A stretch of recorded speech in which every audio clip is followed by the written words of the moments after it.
Welcome to day 72, Deuteronomy chapters 22 to 24 and Galatians chapter 4.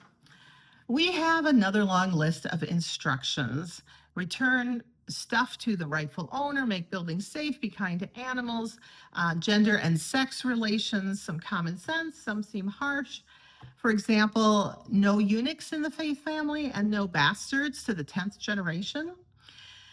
Now, once again, we are faced with this situation where some of these laws were like, yes, we should definitely follow these laws.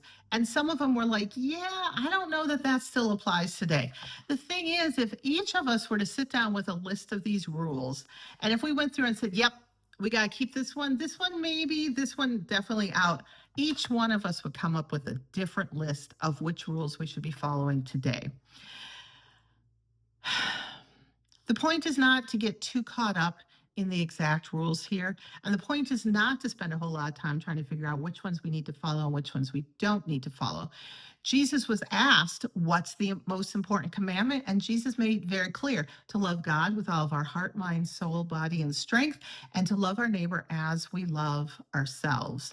So as we go through these, if there's one where we are loving our neighbor, we should stick with it. If there's one where we're setting a neighbor aside, we should probably reevaluate that one. The other thing to point out here is there are contradictions in the Bible. These lists of rules seem really black and white, really clear, but then we discover there are places in the prophets, there's a place in the book of Acts where eunuchs are welcomed into the church, both in Isaiah and by Philip, in one of the apostles in the book of Acts. So did God change his mind? Well, there are definitely places where God changes her mind in the Bible. Did maybe a human author add in a little bit of current culture and maybe not so much God's plan? That could also be. God decided to work with human authors to put together this text. Many human authors, and then there were editors who came along and put it all together for us. So as we said yesterday, it's impossible to live with all the laws. Jesus gave us a bigger overview for us to live within.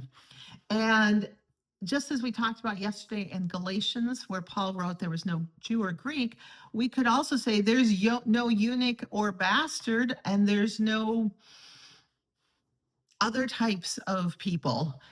All of these labels, all of these distinctions need to be set aside.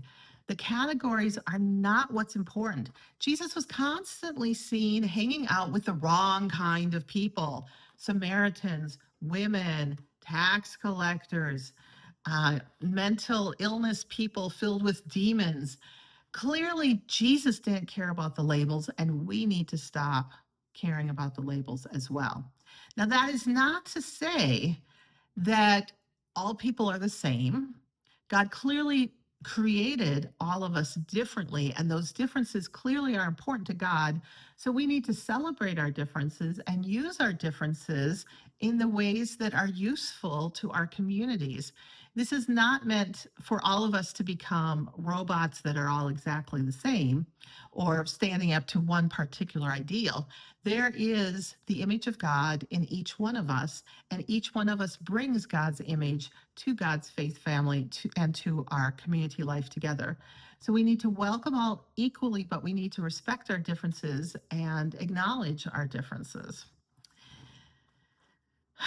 Then we get to a line about not charging interest. This has caused some problems in history, and I'll let you look that up some other time. But what would the world look like if we no longer charged interest?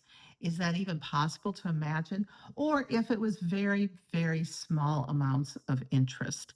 It's an interesting thought experiment, and one that I encourage you to take.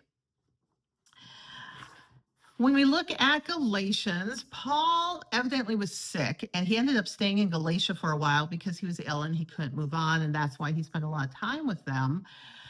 But he points out to them that they had to be hospitable to him because he was a sick traveler, and they were very kind and gracious and generous to him. And he goes on to say, why aren't you treating everyone this way?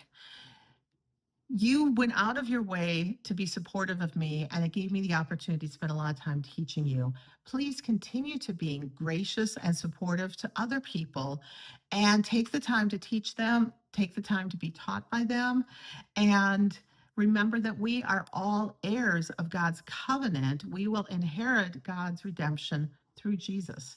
And so being kind and hospitable helps people grow into their covenant benefits that they're going to be getting from being accepting Jesus into their life and letting Jesus change them. I think the real question for us as we reflect on this reading today is, do we live like we believe we inherit all God has to give us? Do we live with generosity and grace to everyone we meet? And these are not easy things to live into. The world tells us to separate people and treat some people differently from other people. It's hard to overcome, but Paul is definitely teaching us in the way of Jesus that we are to be gracious and hospitable to every person who crosses our path today. Good luck with that. We'll see you next time.